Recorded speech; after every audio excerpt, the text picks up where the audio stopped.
pessoal, sejam todos bem-vindos a mais uma videoaula. Você está no canal Professora Tereza Mendes Explica. E nesta aula vamos falar um pouquinho sobre um conteúdo super importante dentro da disciplina de Química no ensino fundamental. Ao final deste vídeo, se você gostou do conteúdo, deixe seu joinha. Caso você tenha dúvidas, pode deixar nos comentários que a gente responde assim que possível.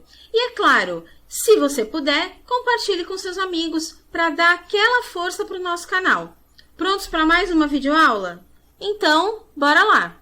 Olá pessoal, nesta aula nós vamos relembrar um pouquinho sobre os modelos atômicos.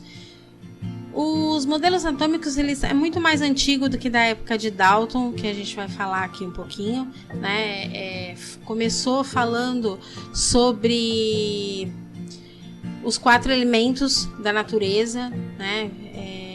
Terra, ar, água e fogo.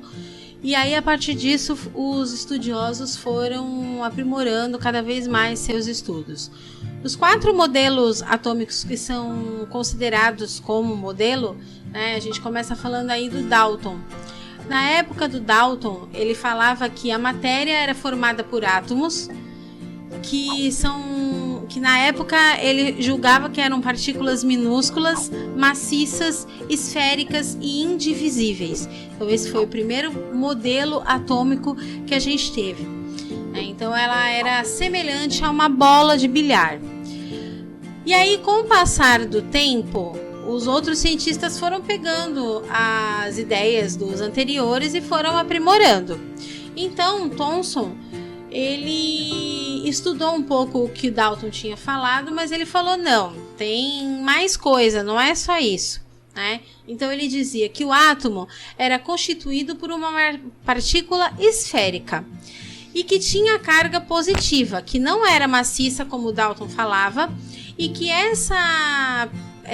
esse átomo ele era incrustado de elétrons. Então esses elétrons ficavam do lado de fora desse átomo, né? Então, de modo que a carga elétrica total ela era neutra, ela era nula. Então tinha os mesmos números de elétrons que os números de prótons, que seriam então as cargas negativas e positivas, que nessa época não era chamado de elétrons e prótons, era só carga positiva e negativa. Aí, com o passar do tempo, veio então Rutherford, que aprimorou um pouco mais esse conceito e falou que o átomo era constituído e formado por 2 regiões. Então, que seria o núcleo e a eletrosfera. O núcleo ele seria algo mais denso e que teria uma carga positiva, né? Então, seria constituído desses prótons. E que a eletrosfera era uma grande região que ficava em volta do núcleo, né? Era uma região vazia onde esses elétrons ficavam girando em torno desse núcleo. Então, no momento, Rutherford era aquele que tinha aprimorado o modelo atômico de Thomson.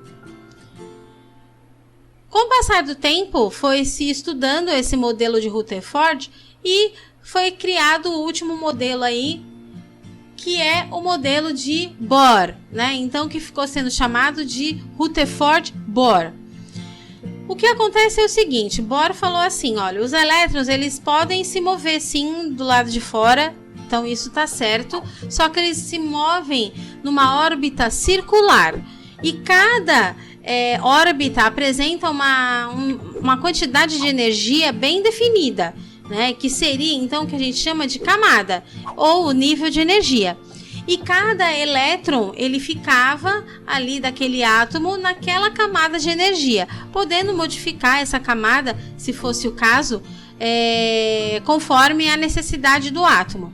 Mas também falava que a carga positiva era igual à carga negativa, mas esses elétrons eles poderiam sair do átomo para poder fazer as ligações com outros elétrons de outros átomos. Então, hoje em dia, a ideia mais aceita, que ainda é utilizada bastante, é o modelo de Rutherford-Bohr.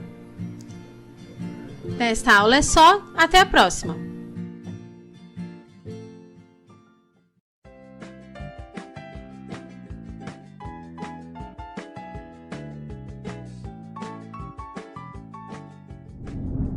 Muito obrigada por assistir essa aula. Espero que tenham aprendido bastante. Agora, aproveitem o mapa mental que eu deixei para organizar e facilitar os seus estudos. Então, até a próxima!